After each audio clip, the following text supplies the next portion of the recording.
नमस्कार दोस्तों, स्वागत है एक और नई शानदार वीडियो में। मेरा नाम है प्रदीप, आप देख रहे हैं टेक्नोलॉजी अब। और आज की इस वीडियो में हम बात करने वाले हैं ये जो पेंशन का पैसा है, पेंशन कंट्रीब्यूशन की ये जो अमाउंट है, इसके बारे में। ये जो पेंशन का पैसा है ना, इस पर ईपीएफओ यानी कि कर्मचारी भविष्य निधि संगठन के कुछ नियम लागू होते हैं, कुछ रूल्स अप्लाई होते हैं, और जिसके बारे में लगभग 40 से 50% लोगों को जो पीएफ मेंबर्स है उनको नहीं पता रहता। और अगर आपको नहीं पता है आपको भी, तो इस वीडियो को देखने के बाद आपको भी पता चल जाएगा। और आज की वीडियो में इसी टॉपिक पर बात करेंगे, मोटे मोटे जो मेन नियम जो रूल्स है उसके बारे में आज की इस वीडियो में आप सभी पीएफ मेंबर्स को बताने जा रहा हूं। तो इस वीडियो को पूरी देखिएगा, अच्छी तरह से समझिएगा। और ये वीडियो अगर आप पूरी देख लेते हो तो आपके मन में कुछ डाउट अगर होगा पेंशन के पैसों से रिलेटेड, तो डाउट क्लियर हो जाएगा। और आप शेयर जरूर कीजिए दूसरे पीएफ मेंबर्स के साथ, जिससे कि उनको भी पता चल सके। और वीडियो पसंद आए, जानकारी पसंद आए तो लाइक जरूर कीजिए और कमेंट बॉक्स में कमेंट करके भी जरूर बताइएगा। और हाँ, एक और बात, मैंने आप सभी पीएफ मेंबर्स के लिए, ईएसआईसी मेंबर्स के लिए टेलीग्राम पर चैनल बना लिया है। अगर आप सबसे पहले सारे लेटेस्ट अपडेट पाना चाहते हैं तो टेलीग्राम चैनल को जरूर ज्वाइन कीजिए, वीडियो के डिस्क्रिप्शन में आपको लिंक मिल जाएगा। तो यहाँ पर देखिए, मैं आ गया हूँ अपने कंप्यूटर की स्क्रीन पर, और यहाँ पर मैंने ईपीएफओ का जो पासबुक का जो पोर्टल है उस पर मैंने लॉगिन कर लिया है, और यहाँ पर पासबुक मैंने ओपन कर ली है। तो ये जो पेंशन का पैसा है ना, पेंशन कंट्रीब्यूशन की ये जो अमाउंट है, इसके बारे में हम बात करेंगे कि ये जो पेंशन का पैसा है इस पर ईपीएफओ कर्मचारी भविष्य निधि संगठन के क्या नियम लागू होते हैं।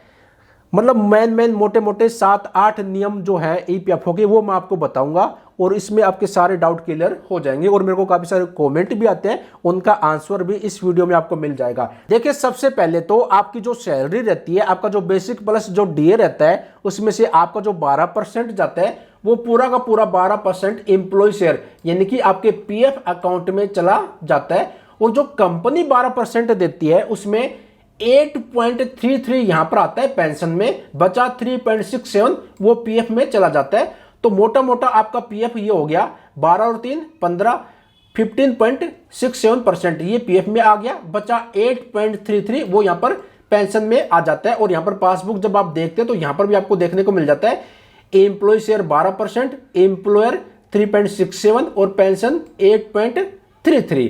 अब सबसे पहला नियम, खासकर इसको लेकर मेरे को काफी सारे कमेंट भी आते हैं, मेरे को काफी सारे मैसेज भी देखने को मिलते हैं। मेरे जो इंस्टाग्राम ट्विटर आईडी है जिसका नाम है आई प्रदीप शर्मा, वहां पर कहते हैं कि प्रदीप भाई, ये जो पेंशन का पैसा है इसको हम एडवांस में कैसे निकालें। हम जॉब कर रहे हैं, नौकरी कर रहे हैं, और नौकरी करते करते हम एडवांस में पेंशन का पैसा कैसे विड्रॉ करें। तो यहां पर मैं आपको बता दूं, ईपीएफओ का नियम लागू होता है पेंशन के पैसों पर कि आप ये जो पेंशन का पैसा है, पेंशन कंट्रीब्यूशन की ये जो अमाउंट है, इसको आप एडवांस में नहीं निकाल सकते।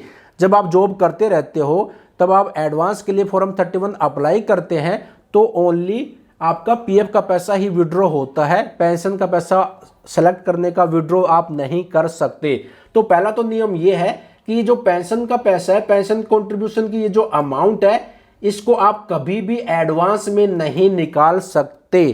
क्लियर। अब बात करते हैं दूसरा नियम। पेंशन के पैसों पर दूसरा नियम यह लागू होता है कि पेंशन के पैसों पर आपको कभी भी ब्याज नहीं मिलता, कभी भी इंटरेस्ट नहीं मिलता।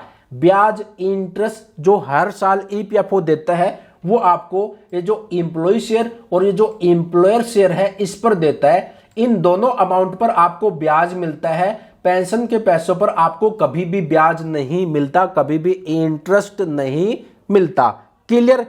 तीसरा, जब आप कोई पुरानी कंपनी छोड़ देते हैं, नई कंपनी ज्वाइन कर लेते हैं, तो जब आप पुरानी कंपनी का पैसा करंट कंपनी की पीएफ मेंबर आईडी में ट्रांसफर करते हैं, तो पीएफ का पैसा, कर्मचारी शेयर और नियोक्ता शेयर की जो अमाउंट है यही ट्रांसफर होती है। पेंशन का पैसा कभी भी पुरानी पीएफ मेंबर आईडी का करंट में नहीं आता। यहां पर एक एग्जांपल भी दिखा देता हूं। यहां पर देखिए, ट्रांसफर हुआ है पुरानी पीएफ मेंबर आईडी का, ओल्ड मेंबर आईडी का। देखो, एम्प्लॉय शेयर आ गया, एम्प्लॉयर शेयर आ गया, यहां पर दोनों दिखा दी कि कितना आया है, बट पेंशन का पैसा यहां पर ऐड नहीं हुआ। पेंशन का पैसा यहां पर 0 दिखा रहा है। क्यों? क्योंकि पेंशन का पैसा कभी भी ट्रांसफर नहीं होता। पेंशन के केस में ओनली पेंशन की जो सर्विस हिस्ट्री रहती है, कितने साल आपने काम किया, वो ट्रांसफर होती है।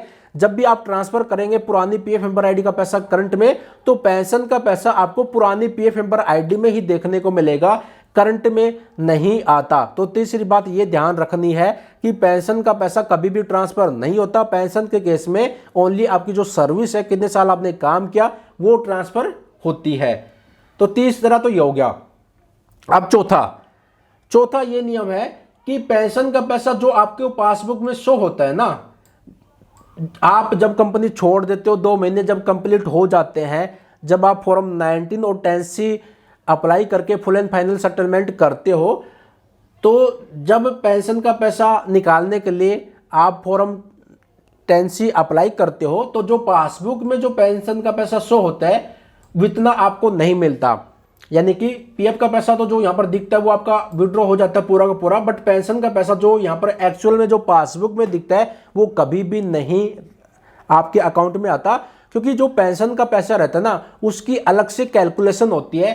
पेंशन का पैसे पर एक ईपीएफओ की टेबल डी है, उसके हिसाब से कैलकुलेट किया जाता है। तो यहाँ पर जो पेंशन का पैसा दिखाता है ना, वो जब आप फुल एंड फाइनल सेटलमेंट करते हैं, फॉर्म 9010C अप्लाई करते हैं, तो फिर आपके अकाउंट में कम भी आ सकता है और ज्यादा भी आ सकता है, क्योंकि ईपीएफओ की जो टेबल डी है उसके अनुसार कैलकुलेट किया जाता है पेंशन का पैसा। तो ये बात भी आपको ध्यान रखनी है। और मैंने टेबल डी के हिसाब से कैसे कैलकुलेट किया जाता है पेंशन का पैसा, उसके ऊपर एक सेपरेट डेडिकेटेड वीडियो बना रखी है, इस वीडियो का डिस्क्रिप्शन में दे दूंगा, वो वीडियो देख लेना, आपको अच्छी तरह से समझ में आ जाएगा कि टेबल डी के थ्रू कैसे ईपीएफओ कैलकुलेट करता है। तो पेंशन का पैसा जो आपकी पासबुक में एक्चुअल में जो दिखाता है वो आपको नहीं मिलता, कम आ सकता है और ज्यादा भी आ सकता है, क्योंकि पेंशन का पैसा टेबल डी के अनुसार कैलकुलेट किया जाता है ईपीएफओ की तरफ से। अब अगला नियम पेंशन के पैसों पर यह है, अगर आपकी सर्विस 6 महीने से कम की है, यानी कि 180 दिन से कम की है, तो इस केस में ईपीएफओ आपकी जो सर्विस है पेंशन के केस में 0 मान लेता है, तो फिर आपको पेंशन का पैसा नहीं मिलता। और अगर आपकी सर्विस 6 महीने से ज्यादा हो जाती है, यानी कि 6 महीने से 3 दिन आपने ज्यादा काम कर लिया, 192 दिन काम कर लिया, 193 दिन काम कर लिया, यानी कि या फिर 181 दिन आपने काम कर लिया और फिर आपने छोड़ दिया, यानी कि 1 साल से कम काम किया, तो आपकी उस सर्विस को ईपीएफओ 1 साल के बराबर मानता है। पेंशन के केस में यह भी नियम लागू होता है कि अगर आपकी सर्विस 6 महीने से कम की है तो 0 मानता है उस सर्विस को, और 6 महीने से 1 दिन भी आपने आगे काम कर लिया, 2 दिन भी आगे काम कर लिया, तो फिर उस सर्विस को ईपीएफओ 1 साल के बराबर मानता है। तो ये बात भी आपको ध्यान रखनी है, यानी कि 6 महीने से कम की सर्विस को 0 कैलकुलेट करेगा, आपको पेंशन का पैसा नहीं मिलेगा। पेंशन का पैसा अगर आपको निकालना है, लेना है, तो मिनिमम आपकी जो सर्विस है 6 महीने की होनी चाहिए, 6 मंथ की आपकी सर्विस होनी चाहिए, तभी आप पेंशन का पैसा विड्रॉ करने के लिए एलिजिबल होते हैं। 6 महीने से कम की आपकी सर्विस है, 6 महीने से कम आपने काम किया, तो भूल जाइए पेंशन का पैसा आपको नहीं मिलेगा, क्योंकि आपकी सर्विस जो है 0 मानता है। 7 महीने काम किया फिर छोड़ दी, 8 महीने काम किया फिर छोड़ दी, या फिर 6.5 महीने काम किया फिर छोड़ दी, तो फिर उस सर्विस को ईपीएफओ 1 साल के बराबर मानता है। फिर आपको टेबल डी के अनुसार 1 साल के हिसाब से कैलकुलेट करके पेंशन का पैसा आपको ईपीएफओ देगा। तो ये बात भी आपको ध्यान रखनी है। अब अगला नियम, अगर आपको पूरा पेंशन का पैसा विड्रॉ करना है तो कैसे आप विड्रॉ कर सकते हो। एडवांस में तो आप नहीं निकाल सकते, पूरा पेंशन का पैसा विड्रॉ करना है तो कैसे कर सकते हो। तो देखिए इसमें मैं आपको बता देता हूं, पूरा पेंशन का पैसा आप तभी विड्रॉ कर सकते हो तब जब आपकी जो सर्विस है 6 महीने से लेकर 9 साल 5 महीने के बीच में होनी चाहिए। यानी कि अगर आपकी सर्विस 6 महीने से लेकर 9.5 साल की है और इस बीच में आपने कंपनी छोड़ दी, 2 महीने कंप्लीट हो गए, तब आप अपना पूरा पेंशन का पैसा फॉर्म 10C अप्लाई करके विड्रॉ कर सकते हो। 6 महीने से कम की सर्विस है तो उस सर्विस को ईपीएफओ 0 मानता है, तो आप फॉर्म 10C अप्लाई नहीं कर सकते। और 9.5 साल से ज्यादा की सर्विस है तो फिर आप पेंशन का पैसा फॉर्म 10C अप्लाई करके पूरा नहीं निकाल सकते, फिर आप एलिजिबल हो जाते हो पेंशन के लिए। तो ये भी ईपीएफओ का एक नियम है, इसके बारे में आगे बात करेंगे।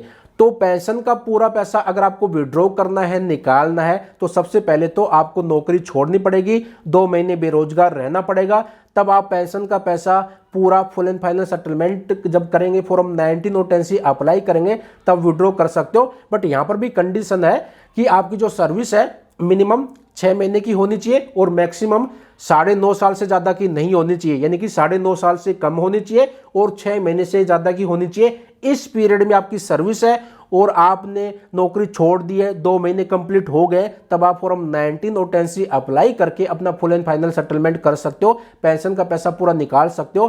पेंशन का पैसा निकालने के लिए फॉर्म 10C अप्लाई करना पड़ता है। क्लियर? चलो अब अगले पॉइंट पर चलते हैं। अब ईपीएफओ का अगला नियम यह कहता है पेंशन के पैसों पर कि अभी आपको बताया कि पेंशन का पैसा निकालने के लिए आपकी जो सर्विस है मिनिमम 6 महीने की होनी चाहिए और मैक्सिमम 9.5 साल से ज्यादा की नहीं होनी चाहिए। तो यहां पर एक नियम यह भी होता है कि अगर आपकी सर्विस 9.5 साल से ज्यादा की हो जाती है तो फिर आप पेंशन का पैसा पूरा नहीं निकाल सकते। यहां पर ईपीएफओ का एक नियम लागू हो जाता है, फिर आप एलिजिबल हो जाते हो ईपीएफओ से हर महीने पेंशन लेने के लिए।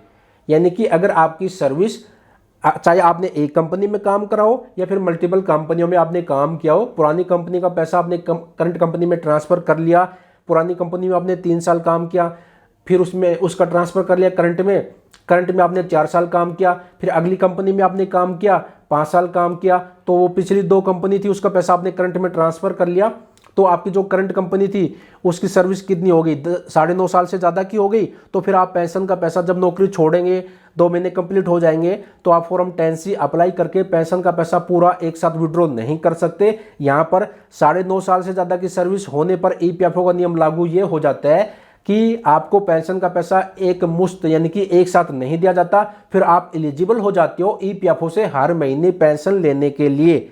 जब आप 58 ईयर के होंगे, 58 साल के होंगे, तब आपको हर महीने ईपीएफओ की तरफ से पेंशन मिलेगी। उसके लिए आपको monthly pension form 10D apply करना पड़ता है।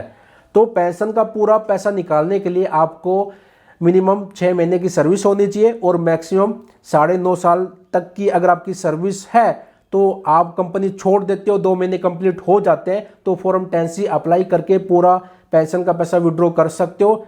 अदरवाइज अगर आपकी कंपनी, आपकी जॉब 6 महीने से कम की है तो आपको पेंशन का पैसा नहीं मिलेगा, और 9.5 साल से ज्यादा की हो जाती है तब भी आप एक साथ पेंशन का पैसा विड्रॉ नहीं कर सकते। फिर आपको पेंशन मिलेगी ईपीएफओ से हर महीने जब आप 58 साल के हो जाएंगे, तब आपको फॉर्म 10D अप्लाई करना पड़ता है। तो ये जो पेंशन का पैसा है, इस पर जो मोटे मोटे नियम है उसके बारे में मैंने आपको कंप्लीट जानकारी दे दी, और अगर कुछ और पॉइंट रह गया है तो मैं डिस्क्रिप्शन में दे दूंगा उसकी जानकारी, या फिर कमेंट बॉक्स में पिंग कर दूंगा। अगर कोई पॉइंट रह गया है, मैंने कवर नहीं किया, आपको याद है, आपको पता है, तो आप कमेंट बॉक्स में कमेंट कीजिए। मैं उस कमेंट का, आपका जो कमेंट रहेगा, मैं देखूंगा कि हाँ यह मेरे से छूट गया, ये रह गया, तो फिर उसको मैं पिंग कर दूंगा, जिससे कि जो मेंबर्स देखेंगे कमेंट सेक्शन में जाएंगे तो वो उनको नजर आ जाएगा, तो वो रीड कर लेंगे। तो पेंशन के पैसों पर ये नियम लागू है। मैंने कंप्लीट जानकारी दे दी। वीडियो थोड़ी सी लंबी तो हुई है, बट आपको पेंशन के पैसों के ऊपर जो है काफी अच्छी जानकारी मिली होगी, मुझे विश्वास है पूरा का पूरा। बाकी ये जानकारी आपको कैसे लगी कमेंट बॉक्स में कमेंट करके जरूर बताइएगा, और इस तरह की हेल्पफुल नॉलेज वीडियो आगे भी पाना चाहते हैं तो चैनल को जरूर सब्सक्राइब कीजिएगा। आज की वीडियो को यहीं पर समाप्त करते हैं। मिलते जल्द एक और नई जानकारी के साथ। अपना ख्याल रखिएगा। Bye bye, take care.